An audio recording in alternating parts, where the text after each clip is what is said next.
Wullie Statto. And we're back. Hang on a minute. That's better. I can see you now. Be giving you the dead eye this whole show. I know. You don't want the dead eye for Dredd. Oh. Or Dredd? Dreddo? Dreadisticals? No, never mind. Judge Stat, isn't it? Judge Stat. Judge Stat. That's no easy to say, Judge Stat. I'm here to help with enunciation across all kinds of streams. Judge Stat. You are the law. I am the tiny law, the little law. Bird law. I'm an expert in bird law. Many law. Many law. Nice okay. We got some Dredd talk. We do. We I've do been tonight. dreading this. We've also got the wrong background. Because it's comic book gold. Oh. Well, Michael McCartney. Yeah. Ho. Hey, Michael. Hoi hoi. Get on. I'm going to quickly do Hello, something. Pete. Evening, Pete. Now, let's see if I can do this. I don't think I can. Can I? I believe in you. Let's see what happens. Oh, look at that. Yeah. I did it. There you go. Almost as if by magic. Welcome to Comic Book Gold. It's like you took the tablecloth off and all the dishes are still standing. Yeah. I knew there was something wrong when the intro came up and it was a double A and it was at the movies. And I'm like, oh no, it's the wrong one. We're in the wrong room. Luckily, there was nobody here to notice that, apart from maybe Michael, who might have noticed. But don't tell anyone. Now they're going to go back and watch it. Yeah, they are. Wait to the end of the show, though. Hang about. Go back, have a look. Yeah, I'm just, it's, what can I say? We came in, I have everything organised. We went through all the slides, Pete. All the slides, everything's organised. And then it was a case of like, we're in the wrong room. You better put that Teddy Bogleman on a leash, switching up the intros like he does. I know. He's been on the Twitter as well recently as well. Oh, he goes away for a few weeks and he just goes back on again. He starts calling me a numpty and everything. It's ridiculous. Yeah. Right. Anywho, exactly. We are doing Comic Book Gold at the movies. Oh dear, here we go. We're talking about Judge Dredd, the day the Lord died, and it's true.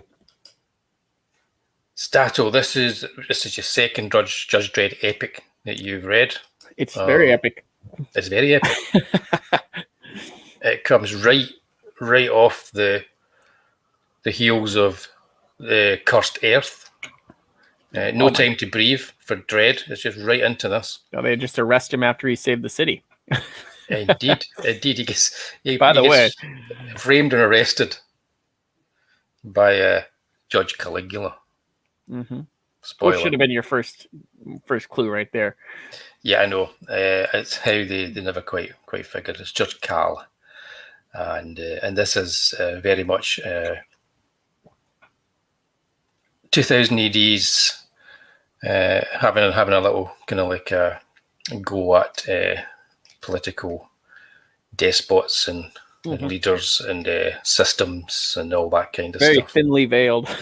Very, very thinly veiled, coming at you with a cudgel, and it's cool. Well, what did you think of it? Because I read this when I was a kid on a weekly basis, every week on the newsprint.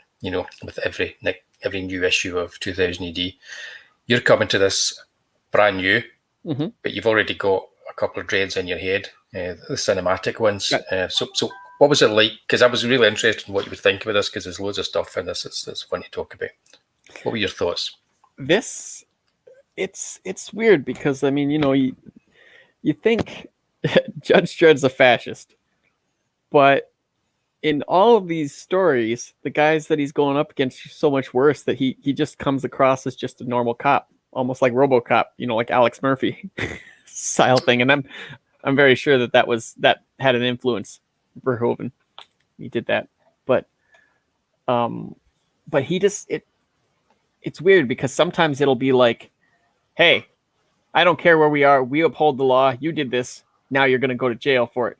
And then other times he's like, oh, I'm going to look the other way because we got other stuff we got to do. Yeah. I noticed, like, what was it later on with Fergie? where he's like, talking about murdering people because he likes doing bad things, and Judge Dredd should be like racking up the stuff in his head, like, okay, so that's 5 years, 7, 8, 9, 12 years so far he's admitted to. That's Yeah, he's getting ready for when we get back to everything back to normal, the status quo, and then he's going to throw him in an ISO cube go or back something. down there and grab him. Yeah. Thanks for helping me out, but you broke the law. Yeah, but you see with the Brian Bowles artwork here, Dredd breaking his chains and going outlaw after he's been arrested, framed and arrested. Was that Rico thing in the first volume? Did they go through that? Yeah, that's you've probably still to read that. Because right, I don't have the first volume. I got 2 and 3. Yeah, so what we're going to do, we'll stick to 2 and 3. What we'll do is we'll go way back once you're kind of up to kind of speed with everything on Dredd and revisit the old stories. So I'm just looking at that going, that's Rico? Yeah, look anything like Armand DeSanti. Yeah, that's something totally different for you to have a look at. Yeah. Yeah, we'll leave that. But I don't want to go into that because I want you to approach Rico when you finally get to those stories. You'll have a real understanding of Dredd, so you'll see just how they built the character up. I think it's more interesting that way than actually sitting down and reading them from the start. Because if you weren't reading them when they were 10, 11, 12 years old, it's a different thing. Now, as an experienced Judge Dredd fan, do you look at these differently as an adult than you did when you were a kid? I look at them as an adult, and no, it's funny enough because I always knew that there was commentary there in them. I always knew they were saying stuff and doing stuff. When I look at them as an adult, I kind of wonder what they're saying sometimes and what they're trying to do. Right. They are equally sophisticated and clunky at the same time. And I think that's the nature of a weekly children's comic strip, in a weekly children's comic anthology book. It's kind of the nature of the beast. And you can see, especially with this story, the Cursed Earth seemed more contained. You had 2 major artists working on it. It seemed more contained. And you had the one cast of characters that you followed throughout that story. This is far more disjointed and kind of all over the place, which in many ways suits the almost chaotic nature of the the Cursed Earth was like a through line. It was a straight line. Like we go here, then there's this area, then there's this area. Then this one's just kind of in a sandbox. So, you're jumping from place to place and back to the first place again. It's just the personality of Judge Cal, if you know what I mean. Oh, yeah. Hey, peeps. Thanks for joining us. Pete. Yeah, that was one thing I do appreciate about this. Like I said, when I first started reading it, I was worried that it wouldn't age well in terms of like written in the time of the time kind of thing. But I do appreciate the fake world, fake politics. Yep. I mean, yes, there's a little bit of a allegory or like a simile to like real world stuff. But I mean, like, they do a good job of like keeping the politics of that world off on its own. So it stands the test of time versus now where they just rip something out of the headlines and throw it into the comic so that the characters can react on it too. It's it immediately. Yeah, and also it's a satirical approach where they take everything to a very broad end. So they come at it and it's like, you'll know, especially out in the UK, because you see people, caricatures of people that you know from that time, which could date it, but it doesn't really, because it still works even if you don't know them. Right. But you look at it and you go, this is so broad and detached from the real world that we're in. You can just enjoy it as this weird, surreal adventure. But you're aware that they are saying stuff that's about the real world. But because it's science fiction and they're doing it all, it's the old kind of adage with science fiction, you do it as metaphor, so you don't just hit people in the face with this is a real world thing that you're working with, because you want it to know. That's an instant turn off. Yeah, you want people to go and read it like yourself. You're reading this 30 odd years later. You're getting it all because it's all here veiled in a pretense of a science fiction story for kids. Stands a lesser chance of like dividing audiences that way when you're not actually picking people out of the real world that have fans or supporters. Exactly. Yeah. You can see, I mean, that when you got Marvel right now with the stuff they're doing, they're dividing the fans because they're absolutely, because they're choosing to.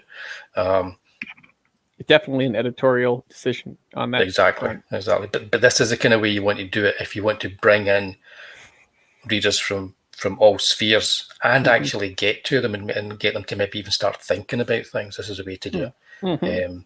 Especially kids. You're talking about kids because you know this still is aimed, although they're writing for adults to read it too, just for their own ends. It's still kids that are reading this, and it always felt just a wee bit kind of like forbidden. It's accessible. Yeah, it's accessible. What we're looking at on page here is we're looking at robot Dredd, which was used to frame Dredd. Which is a cool idea. That's a cool idea, and it's the old kind of like Superman 3, Superman fighting Clark sort of thing. You've got Dredd fighting Dredd, but it's a robot Dredd. And a page here that I really like, the Mike McMahon one, where the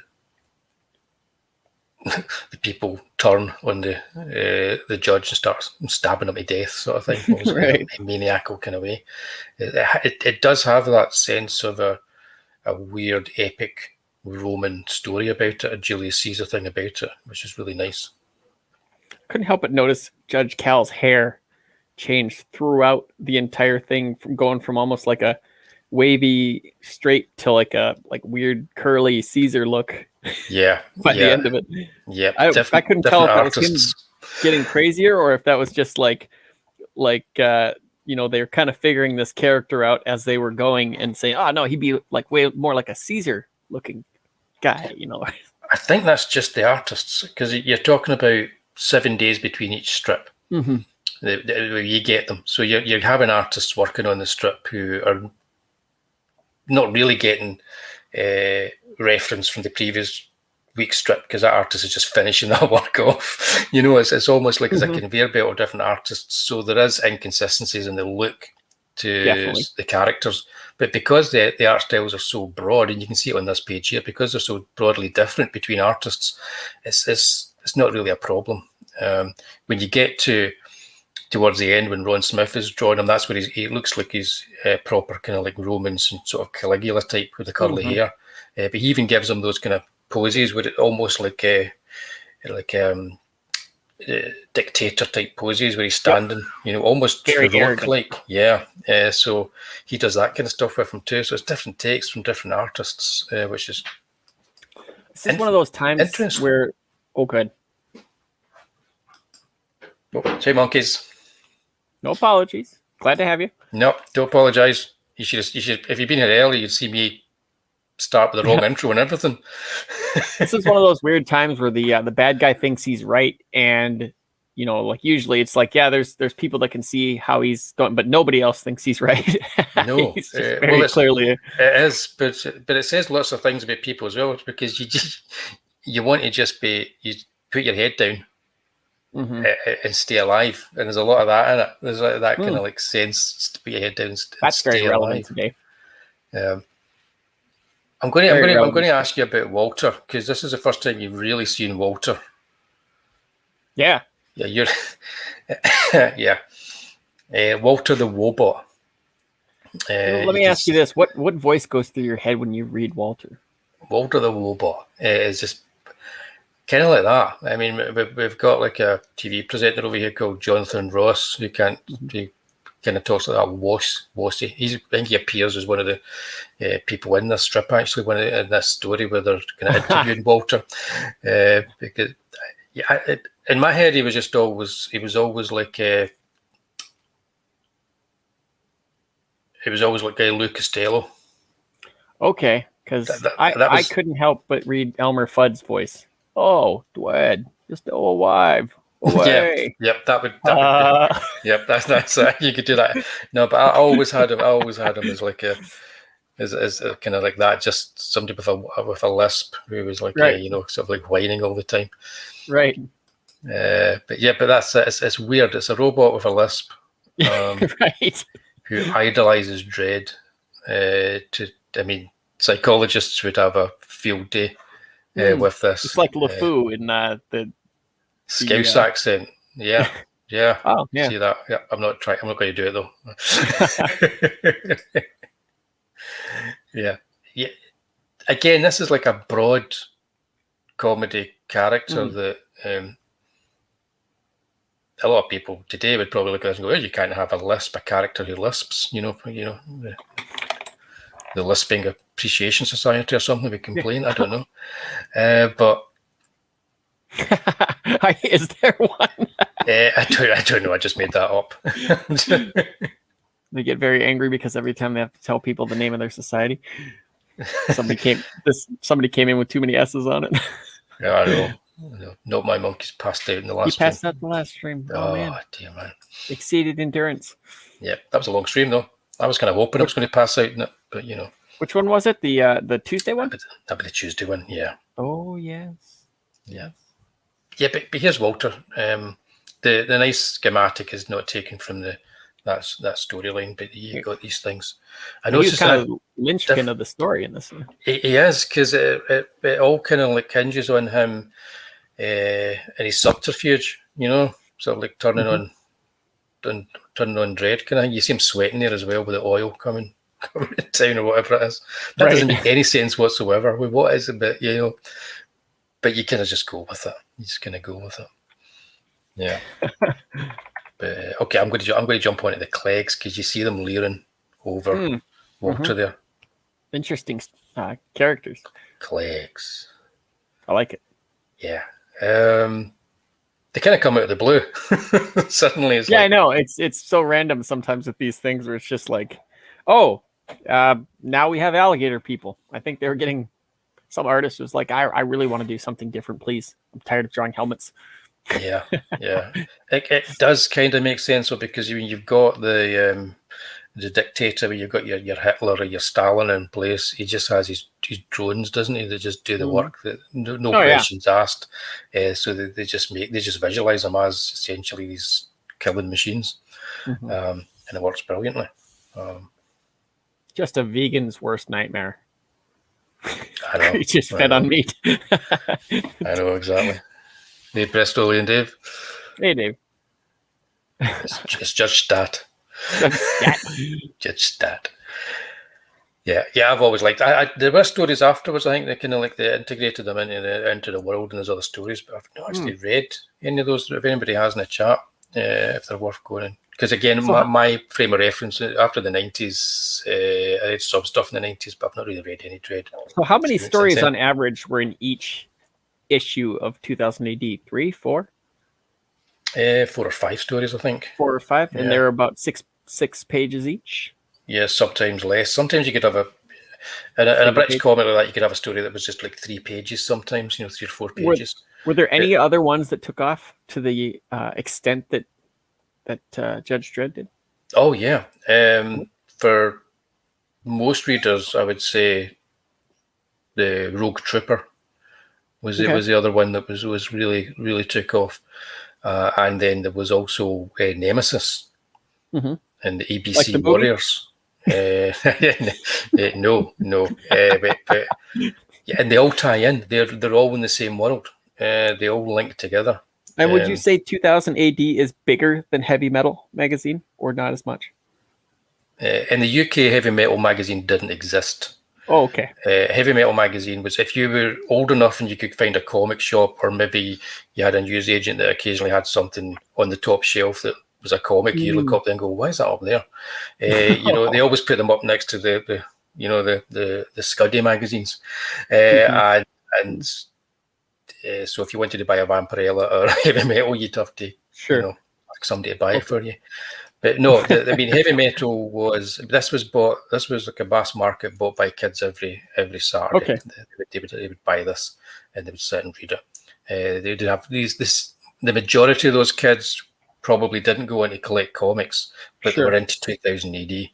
And again, they may find out about Heavy Metal stuff like that, but to them, 2000 AD was pretty much it. So it's usually a cultural thing for the 70s into the 80s for kids growing up in the UK. It was a big thing. I suppose what would the closest thing US would have, like Dark Horse Presents, would you say? Remember that? Yeah, I think that's the closest you guys. The closest you guys had would probably have been the EC comics back in the day. Okay, all right, that makes sense. Imagine if they were serialized storylines rather than just standalone short stories. Sure, that would be the closest because they were popular and successful. I was going to say this has an EC vibe with like No House style, tons of different artists that all look very different, very realistic to cartoony. I kind of wondered if it was a little bit influenced by stuff like that. I don't know how plentiful EC was over there.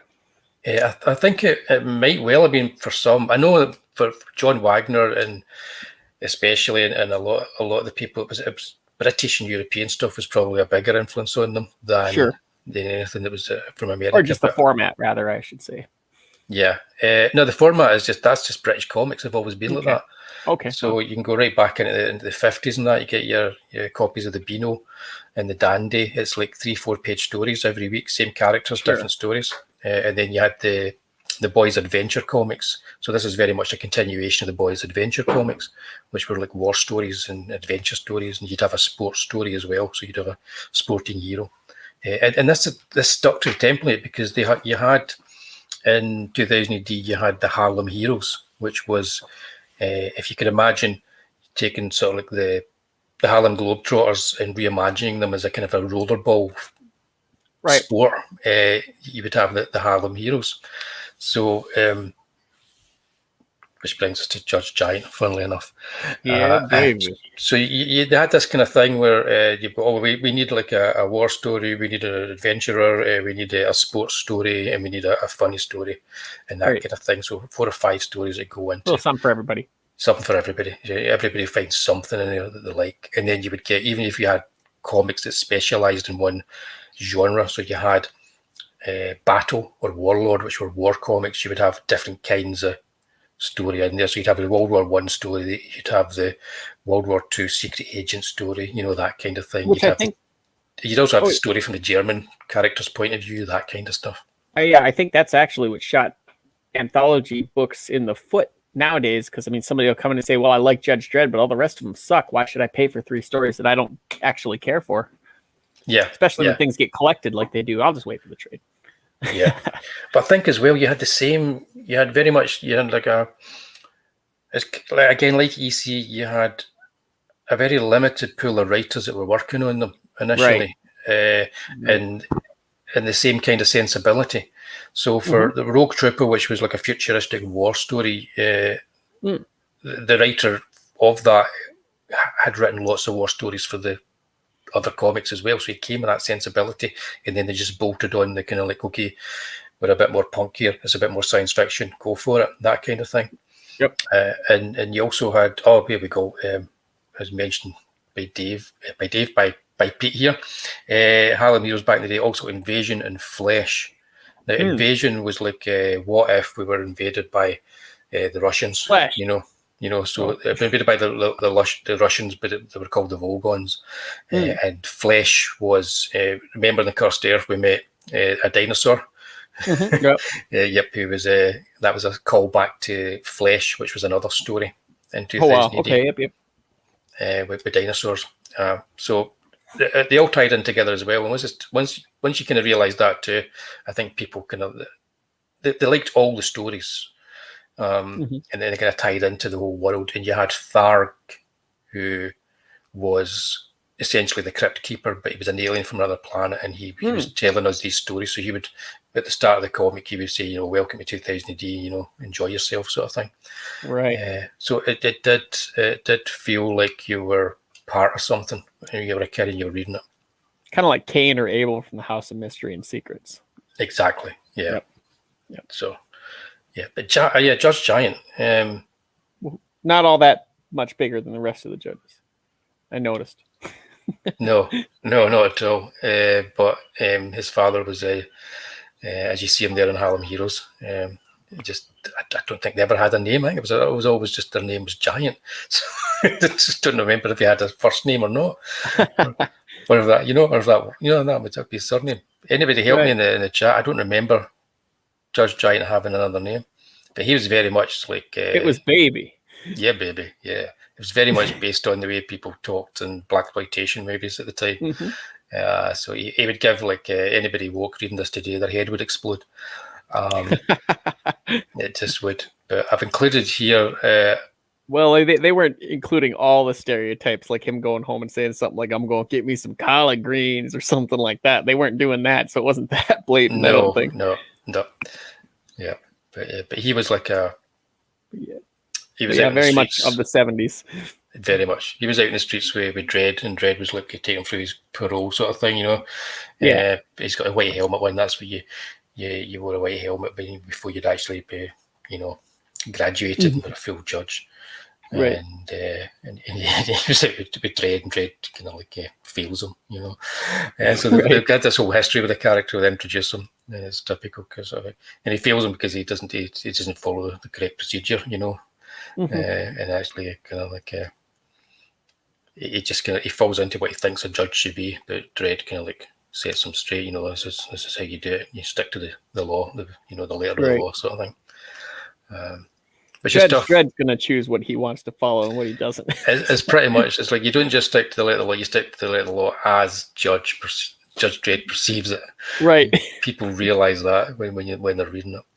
But yeah, I always liked Judge Giant. I liked the idea that it was a callback to this character, a callback to that other story that was set in an earlier time. So the whole world kind of like it was linked together that way. Definitely.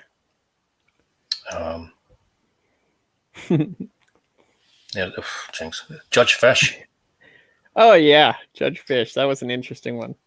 Yeah, this is like taking the Caligula thing just to its extreme with this. It's his horse. He made the officer, right, or the something like that. I want to say. Yep. Real life? Yep. Yeah. Yep. It was a horse, I think, and yeah. Yeah, that I caught. Oh, that was a page right there. I was like, ugh. Yeah, well, he pickles the guy. Yeah. That's so funny. Just as the dude's about to help him out and rat on the guy or on the road. And then he kind of like he kind of just puts this rigid smile. That's a very Joker type thing to have done. Oh yeah. But by that time, the Joker would never done something like that. They wouldn't, But it's too elaborate. But it's brilliant because it's just over the top enough. That felt like an EC moment. It does. Yeah, it really does. It's got that feel, with that kind of wicked sense of humor that they've got going with it. Big plot twist. Yeah, and of course the whole kind of like 1984 Cal is watching you sort of thing there. They just don't allude it. Just show that to the kids. Maybe they'll show it to their parents and they'll say, "Oh, that's just like the 1984," and the kids will go, "What's that?" I got a kick out of that, like where it's like, if you break this law, you will be, like shot or like life in prison. What's the law? What is the law? Well, if we tell them, they won't break anything, for goodness sake. Yeah, that's it. It's like, that's horrible. And then it's like he decides it's now time to kill everybody. Yeah. Yeah. He and Judge Death would have got along really well. They would have. Judge Death would have been confused by him. He would have confused Judge Death. That would have been interesting. You probably could get a lot of comedy out of the two characters. Judge Death doesn't kill him because he's trying to understand him first. I would have. Yeah, he used to like, well, by all means, go ahead. What else you got? But I kind of feel like that Judge Death would have been almost a better extension of Judge Cal. Like, he finally succeeded in killing everybody, including himself. But he's so crazy and he's so determined that even death didn't really stop him. Yeah, I could see that working. Worked, but of course, you got to have the dark reflection of the hero. Yeah, you got to. That's a cracking page, isn't it? Everybody leaving the city. It must have taken so long to draw. Yeah, everybody's leaving Exodus to Mutant Land. I'm like wincing, looking at it, like ooh. But yeah, that was. Then he's like, "Nah, you guys don't get to do that." I like that. Not at all. I'll have you build a wall to keep yourselves in. Oh, Fergie. This was a shocker. I thought it would be. I was kind of wishing I was there to see you when you first read it, sort of like because you knew of Fergie from the movie. Well, the Rob Schneider thing, yeah. Yeah. I gotta wonder how that went down. Like, if it was because the director being a big fan, I wonder if Fergie was included in there or if he was added, and if he was included in there, was he his original version? And Stallone said, "No, I need a sidekick to, like for the audience to kind of identify with." Because I think he would probably be the audience member along for the ride. If you're looking at conventional like movie going wisdom, you kind of need somebody that the audience can either go through or kind of sympathize with as an audience member. Yeah. And I kind of feel like that, Schneider got the job as being like the regular audience member in the movie to identify with, or at least try to. Yeah. But if they'd called him, I don't know, Bob or something. Yeah. It wouldn't have been a problem. But he turned up as Fergie. I mean, and now you begin to understand the hatred people have for the movie. Oh, I truly think that if they kept him like he was with like the stupid jokes and all that stuff, but then he died at the end, I think it would have actually fit a lot better with not only the world, but with the character. Like, I don't think people have hated it as much if he went, oops, and then blew up. Yeah. It just, well, I think... Or he saved everybody. He's very annoying in the movie. But I'd probably not to crap on the other character, but I would probably liken him to a Jar Jar Binks sort of role. Yeah. They serve the same purpose. Not, this is putting aside any like he sucks or, I get that it was made for kids, that character or whatever like that. But I mean, just the same exact beats role, kind of what they're doing there. He served the exact same kind of purpose. Foil for the hero while he trips and helps him out, kind of thing. Totally. Yeah. I could see that, Yeah. I love the fact that they do the old Robin Hood and Little John thing here. With the, right. Where they, it's almost like it's that kind of thing, it's like the old cliche, they have a fight and then there's the mutual respect. Well, I don't know if it's mutual respect in this case, but I think it is by the end of the storyline. The only problem is Judge Dredd's going to have to put himself in the ISO cubes for a few months for assault. Yeah. You can't just go fighting somebody in the streets. No. He's get out as though that this is the day the law died. So he's law's on suspension until that is his get out. Yeah. Which is why it's nasty that he's toting up all the things that Fergie's doing. That's right. Good old Fergie. That was an interesting, I guess, what do you call it? I mean, he was the final twist to the story. So he was a very important character to what they were doing, but and he's a fool. fool. It was really interesting. What's that? Yeah. So you've got the mad emperor, and you've got the fool. So what? I mean, the thing about Fergie, these pages here, I put them up because they're drawn by Gary Leach. Because again, there's so many different artists working this. Oh yeah. And this is early work by Gary Leach, who would later go on to do some brilliant work on Marvel Man. I remember that. What's he called now? Miracle Man or something? Miracle Man, yeah. Yeah, he's Marvel Man. With Alan Moore. But yeah, it's this whole idea you've got the fool, and the fool is the one who wins the day and saves everybody. The smartest guy is taken out by the dumbest guy in the room. Yep. Stuff there. You get Fergie takes out Judge Cal. I like that image of everybody going out the giant eye. It's really good, isn't it?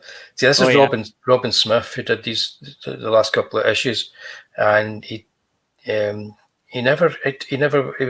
like a really successful kind of like flashy fan favorite.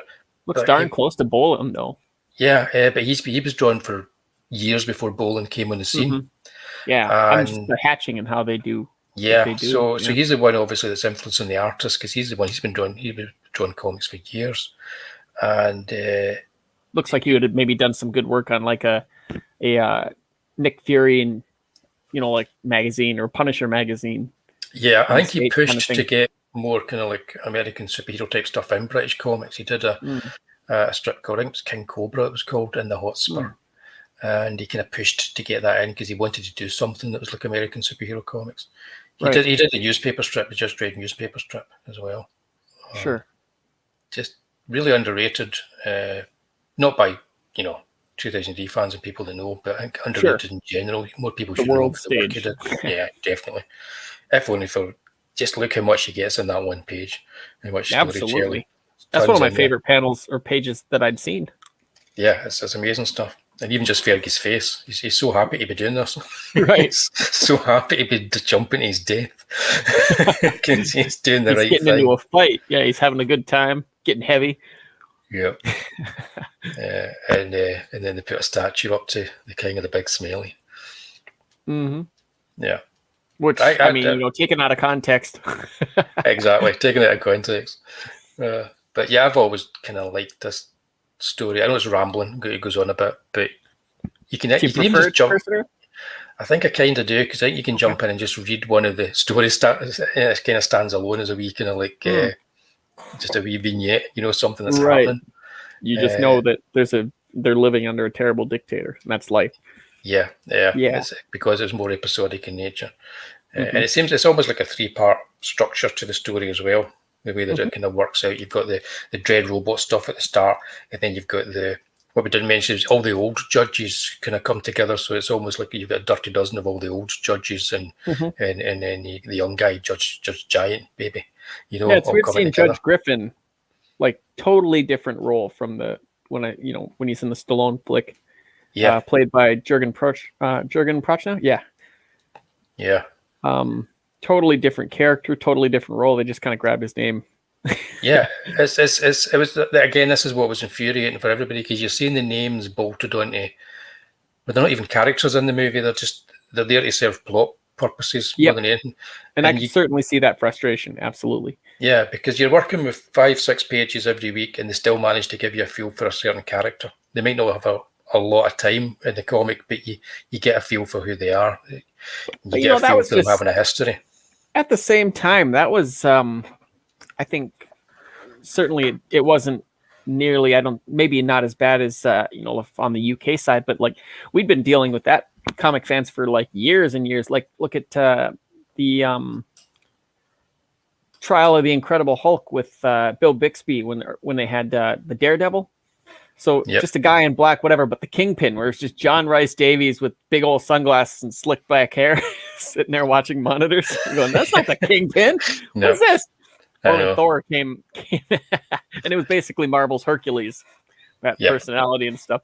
So I mean, I think maybe for American audiences, that wasn't, maybe even the ones that knew Judge Dredd, that wasn't as big a deal, because we've been dealing with Hollywood messing with comics since The Punisher. And a little bit before. Hollywood has just happy to get that thing on screen. Yeah, but it has a hard time dealing with characters that are kind of problematic, Yeah, and you just don't approach them as if they're problematic, and then you can do it. I think what Monkey's thinking about there is Hulk Weekly. You might be right, but I don't remember Ego, because Hulk Weekly had a Nick Fury weekly strip in it that Steve Dillon drew. That was produced in the UK. Yeah, I remember there was like Hulk, there was Punisher. Well, I mean, I remember it was a little bit before. I mean, those magazines were common a little before. There was Conan, Dracula, Hulk, Punisher. Quite a few of those black and white type strips. I don't remember what Ant-Man was. We had because we had like a Hulk Weekly at that time was Marvel UK decided to have original content, so they created their own original content. It allowed them to do Hulk strips that were like the ones in the TV show. So buying any kids buying it would go, "This is like the Hulk in the TV show." So it ran for a bit. Around. Yeah, so it ran a bit like that, and then of course it's too expensive to do that, so it's just started reprinting again the American ones in black and white. But you had Steve Dillon doing a Nick Fury strip, and also Ant-Man was in it. So they reprinted the Ant-Man strip. So they reprinted Ant-Man. They had Nick Fury. They had Night Raven, which would eventually influence V for Vendetta. Dave Lloyd drew that. And they also had the Black Knight strip, which was brilliant, and they had Captain Britain in it. So they had all them, and it was like, and it was in Hulk Weekly. And then all that really cool stuff disappeared, and they just started reprinting the American stuff in it, which is what they used to do. So were your all years black and white too, or are they colored? All black and white. What they would do, the Marvel ones were all black and white. The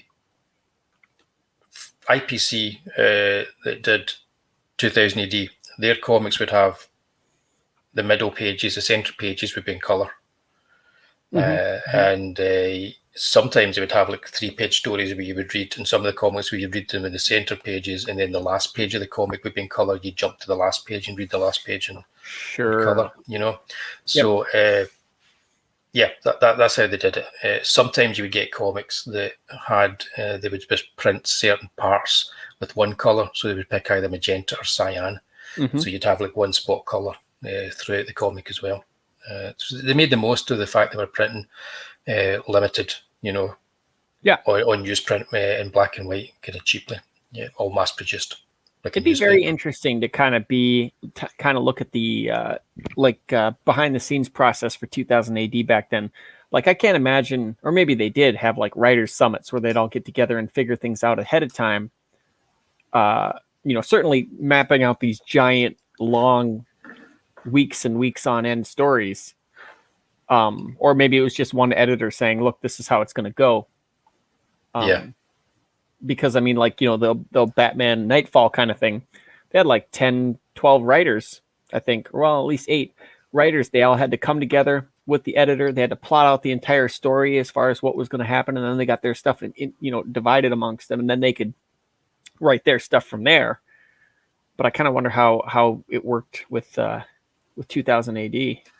Yeah, well, I think because you had Pat Mills was in charge of a lot of this stuff. So Pat Mills, you'd have John Wagner, and then Alan Grant would come on the scene as well.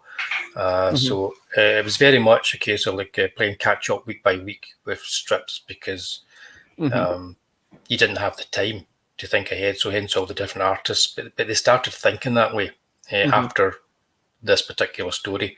So they started thinking in terms of having artists assigned to particular runs. So Carlos Esquira didn't do anything in either of these 2 stories you've read, and he's kind of like the definitive Judge Dredd artist. Is that right? Yeah, and now he created the look, he designed Judge Dredd. But when they were doing the Apocalypse War, which is the other coming after this, which is the other big epic after this, every single issue is drawn by Carlos Esquira. And that's the long bitter face. That's him. Yes, so they kind of planned that in advance so that they could give the stories to him well in advance of publication, so they could have the one artist that they wanted and draw the strip. And his style really suited that, because it's a more grounded, real world sort of storyline. So they started doing that, which is good. But again, it's equally fun to dive in and suddenly get somebody like Brendan McCarthy and Brett Ewins who are doing their first mainstream comics work, which is kind of rough and kind of ready, and interesting and different. So it's good getting that stuff too. But you still got that in the individual kind of wee one-off stories that they did. Right. Yeah. So I wondered where that come from, because most of the when you see the Judge Dredd games, like the one that came out for Xbox 10, 12 years ago or whatever like that, he had that long, kind of almost like a prune face. You could see those visible ridges, and it was very oval, stuff like that. And I saw that more than anything. I wonder where that came from, and you just answered that. He designed the whole look and the bike and everything. That's all. He almost looked like an old man. Exactly. The way Esquire drew him, real weathered. Yep, exactly. Which makes me wonder if he takes that helmet off, is the top of the face nice looking? Because it's been kind of don't know. He's all young. He's got real young eyes, and then just that little spot. The bottom of the face is all kind of sun-worn, and the top's fine. I was thinking just today when I was putting together the slides here for this, I was thinking, because we did the show on Superman. It must have been a Freudian slip when I put up the wrong intro. And I thought to myself, who would have been brilliant for this storyline to make a movie? Richard Lester would have been the perfect director to take Judge Caligula to the screen. I could see that working. But yeah, I doubt anybody else would agree with me. What about Mel Brooks? I can see that working as well. Yes, Doom Lord was great. Doom Lord, he was great, but he wasn't great. But Doom Lord was a picture story where they actually they took photographs, and then they just added the weird. balloons to them. Yeah. Okay. He was in.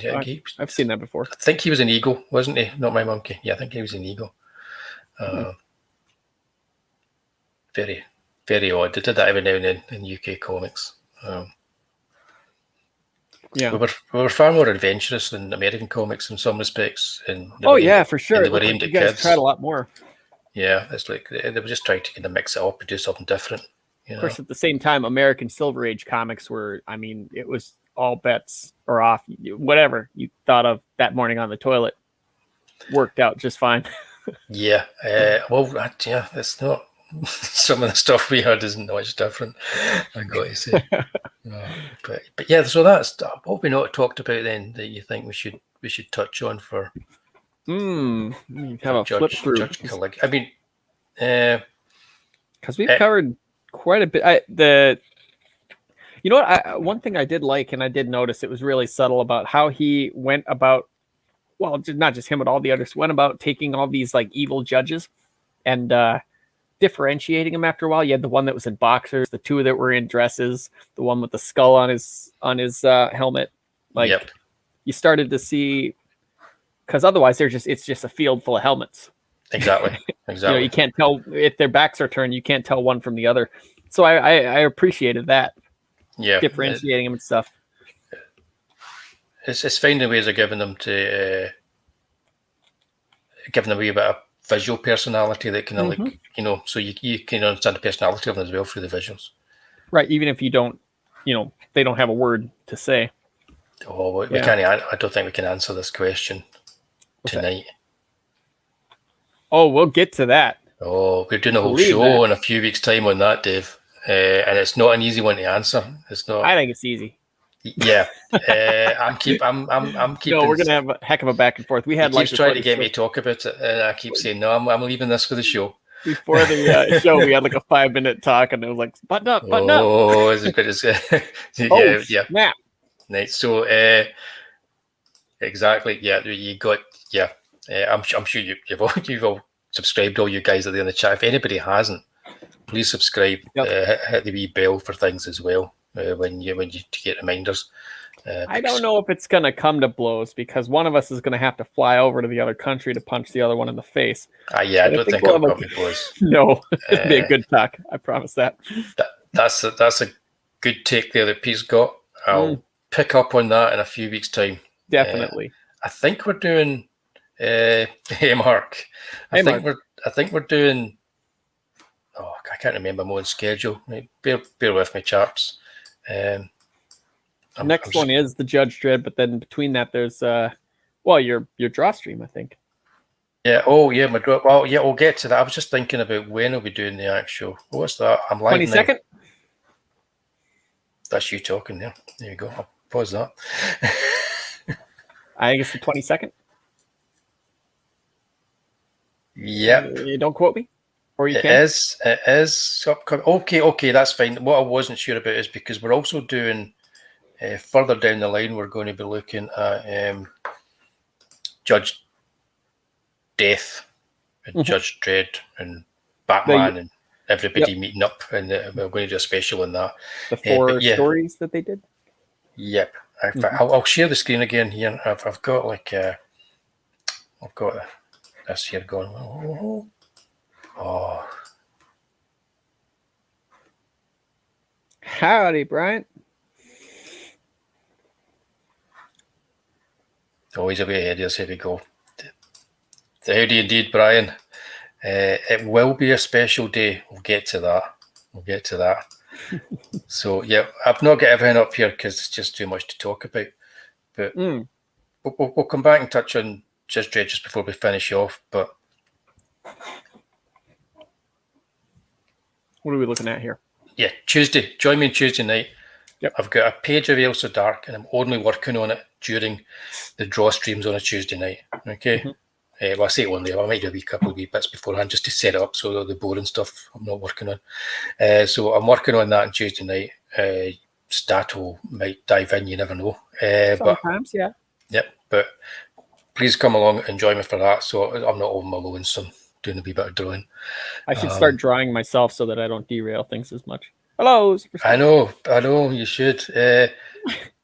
Hello, Lucifer. Lucifer might jump in as well and say hello. You never know. But yeah, this Tuesday, it's pretty much me actually working. And if you were there the last time I did this, I did actually work. So that's a surprise to a lot of you. It's just about Adams isn't here to troll me.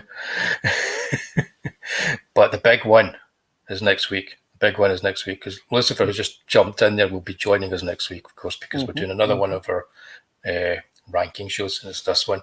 We're going to be ranking the movies of Van Damme. Yep. Now, if you thought the Albert Pine one was an epic show of ranking this, is that a word? Rankdom. I don't know. This show is going to be. We're going to break the internet on the 15th of April with this show because we are going to rank the movies of Van Damme, not just the ones that you've heard of, not just the ones we've watched. we don't let not seeing a movie stop us. We'll rank it anyway. Yeah, we'll watch the trailer and rank it. Yeah, so if there's any we've not watched, we'll watch the trailer without the sound, and we'll make our decisions based on the trailer because as you know, every Van Damme movie is just as good or bad as its trailer. That is, of course, absolute rubbish. Oh. Yeah. Dave will be. Hopefully, Dave, you'll get in here in time, and we'll be looking for Dave to drive the chat on that night as a resident Van Damme man.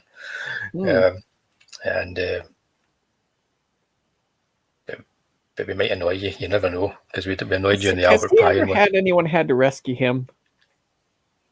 Oh, I don't know. Dave, have you any Van Damme movies? I'm trying to think when he was had to like a Van Damsel in distress. It's been there's been a whole hour practically without that. I think you just dropped one like that. We were having a serious discussion. Every Van Damme movie is go, I will drive everything. Right. Oh no! Oh, it's going to be a good one. That'll be Think awesome. of that. Maybe we should just have Dave's bringing his shovel. We should have Dave and Peep on here, and we could just take the day off. That's it. We'll maybe do that. Maybe guys, we'll just hand it over to you. You guys, you can do it. I don't think it's you're talking about David yourself there, my man. Oh, that's gonna be exciting. I've got. Hang on a minute. I like me some good, a lot of damn. I like my Van Damme movies. I've got. Yeah. Might have been one of the first action heroes I remember being a fan of when I was a little kid. I see. I've got a box set sitting right next to me, which has got Nowhere to Run, Universal Soldier: The Return, Double Impact, Double Team, Knockoff, and Legionnaire in it. Hot dang. Yeah, and that's just one of my many. So right. I think I can give Dave a run for the money on the Van Damme movies. I think. I actually just bought one I've not watched yet called The Bouncer. Oh. Yeah, so that's winging its way to me. So we'll see about that. I was thinking about going back and watching The Quest again. I haven't seen that movie in a long time. Yep. I was even thinking about watching Derailed again. And that's just like one of your streams when I show up then, huh? Yeah, Derailed, that's a terrible movie. But I was thinking of watching it again anyway, just for the show. I might just watch a trailer. Who knows? Yeah. He's bringing his shotgun. Shovels only. This is a shovel only stream. Right. Okay. It fires split kicks. Indeed. In your face. I'm trying to figure out how to do stuff. I'm using my Wacom to do everything tonight because I thought it'd be less noisy than using my mouse all the time. I can't see from a microphone in front of my face. Dave, why don't you do a video on like all the Van Damme movies you got? Like, hey, I got a load of Van Damme movies here, and then just pull those up. That'd be a great video. That would get. Yeah, I'd watch that. A great like pre-video for the ranking. Yeah. Then I'll do one of all my Seagal movies that I've got. I've got Seagal movies even I don't know what they are. Awesome. Yep. Yeah, there you go. It's going to do that. Brilliant. I love it. Right. Okay. But we tried to keep the comic book golds. I know we started with the wrong. I started. It's not Stato's fault. I started with the wrong intro and everything. But we try and keep the comic book gold. I'll say that again. We try and keep the comic book goals around about an hour, and we've done that tonight. We've done it. Is there anything about Judge Caligula? Would you say to people, "Yeah, go out and read this"? That's a hard thing to, I mean, really recommend depending on the person. Just especially out of the blue, out of context, without much background kind of stuff. I definitely think reading the Curse of Earth stuff helps. Yep. Because it makes it worse that he's done this amazing heroic thing and then he comes back and just gets arrested by some a-hole. Yep. But on its own, I'd say do a little homework first. Do a little homework first. Yep. Yeah, and then kind of dive in. Because it's very random. The randomness for the Curse of Earth works a little better in its favor, but I think just getting dropped in the deep end on this one, you might be going like, who are these people and why do I care? Isn't Judge Dredd just like all these other judges? Why does it matter? Kind of thing. Yeah, the Curse of Earth humanizes him before you jump into this. Definitely does. Okay, good stuff then. I would say because the reason I picked these two for you is I think people should start with these because it gives you the human Dredd, it gives you the epic Dredd, and then it gives you the completely bonkers. This is what Dredd can do. But I still haven't seen the worst Dredd. Right? When does that happen? When would you say like the super unlikable, super he will arrest you for spitting on a sidewalk type Dredd happens? Yeah, I in volume 1 probably. Yeah. Okay. Wow. Okay. Wow. Then he just kind of backs off of it for a little bit. From day 1, yeah. Okay. And he kind of chills it a wee bit. No, the worst. Okay. I'll work on that. Right. You've got your Judge Death. You've read. Just leave that with me. Okay. I'll work out what it is you should read next, and we'll dive into. Because just looking at the covers, I would say he really starts about volume 7. Because they all just look really nasty from there on out. It's just people drawing them. There's maybe a lot of callous squealing there with the long chin. Just well, he looks like he starts at around 4. That looks like a squealing color cover on volume 4. Yeah, could be. You've got different covers in the American ones as well. Yeah, we got the face ones. I've got one of each. When I bought the volume 3, I do believe it came from a UK bookshop, so it's got a green band, and he's sitting on his bike. Yeah. For volume 3, it's got a nice kind of smooth matte finish. I like that. Cool. Both of them do, but yeah, the one that I got there, the second volume, that's very much the American version with just his face on the cover. A little less imaginative, but not bad. Yeah, but more kind of in your face, as it were, for American comic shops, that kind of thing. Yeah. Hey, Comic Top. Hey, Pops. Good to see you. You've just arrived just as we're going to finish. But yeah, you can. What a shame. We'll be here. You can watch us back and see the professionalism of my clicking on all the wrong buttons again as usual. I don't know that people would notice that if you didn't point it out constantly. I noticed it the minute I did it. Pete noticed it. Right. Anyway, I thought it was on purpose. No, I was like, oh, hang on a minute. Are we doing that in the movies? Oh man, that's the problem. I've got too many different things that we do. Too many irons in the fire. Too many different things, but they're all worth doing. So we've got to keep doing them, man. Yeah. To the people. Yeah, power to the people. Yeah. Yeah. Right, guys. Thanks for turning up. Everybody in the chat, good chatting with you. Anybody who's watching us out there on the old interwebs, cheers. Somebody on Twitch. Hello there. Hello, Twitch viewer. And there's a few of you on Facebook I know that are watching as well, just enjoying watching us, because I hope you're enjoying it. Maybe you're masochists and you think it's terrible. I don't know. Either way, we appreciate you watching. We'll be back next Tuesday and definitely next Thursday. Make a day next Thursday. It's going to be epic. It's the Vam Dam Day. Oh, God, I can't even spell. What's wrong with me tonight? I can't speak. It's a Van Damme Day. You're just too excited. Too excited. I'm going to have to go and do the splits now. Anyway, That's us, guys. Thanks. Indeed. Power to the people. Good night, everybody. Oh, wait a minute. You thought I was just running a Oh. trailer. Oh, I could have got away with it. Damn. Okay. We'll end with that one. Power to the people.